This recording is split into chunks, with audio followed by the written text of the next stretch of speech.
వందనాలు చెల్లిస్తున్నాను తండ్రి.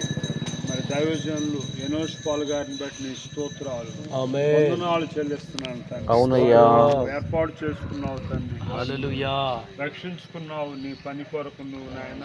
ఆమేన్. నీ ప్రత్యేక పరుచుకొని అనేక ప్రాంతాల్లో అనేక దేశాల్లో నువ్వు వాడుకుంటున్నందుకు నీ స్తోత్రాలు వందనాలు. స్తోత్రం.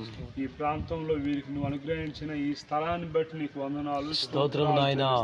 అవునయ్యా ప్రభువా, ఈ స్థలం నాయన ప్రభువా వారికి నువ్వు ఇచ్చి ఉన్నావు. నువ్వు ఇచ్చిన ఈ స్థలాన్ని మరలా నీ పని కొరకు ఉపయోగించాలని వీరంతో ఆశ కలిగి అవును తండ్రి. అయ్యా నీ స్తోత్రాలు తండ్రి.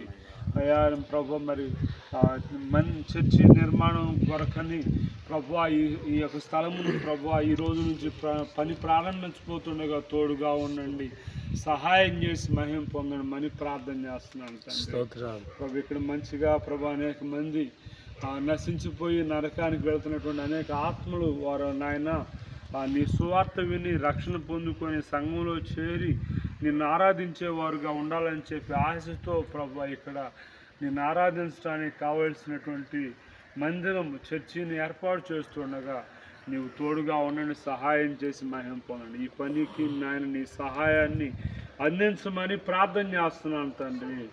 ప్రభువా నీ స్తోత్రాలు నాయన, స్తోత్రం తండ్రి.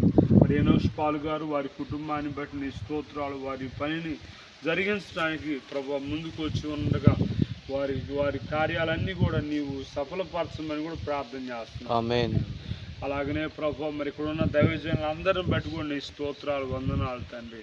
మరి సత్యం పాస్టర్ గారిని బట్టి, మరి జాన్ పాల్ పాస్టర్ గారిని బట్టి, ఇక్కడ చేరి ఉన్నటువంటి మరి దైవ సేవకులు అందరిని బట్టి కూడా నీ స్తోత్రాలు తండ్రి. మేము అందరం ఏకీభించి ప్రార్థన చేస్తూ ఉండగా తండ్రి మా ప్రార్థన ఆలకించిన ఆయన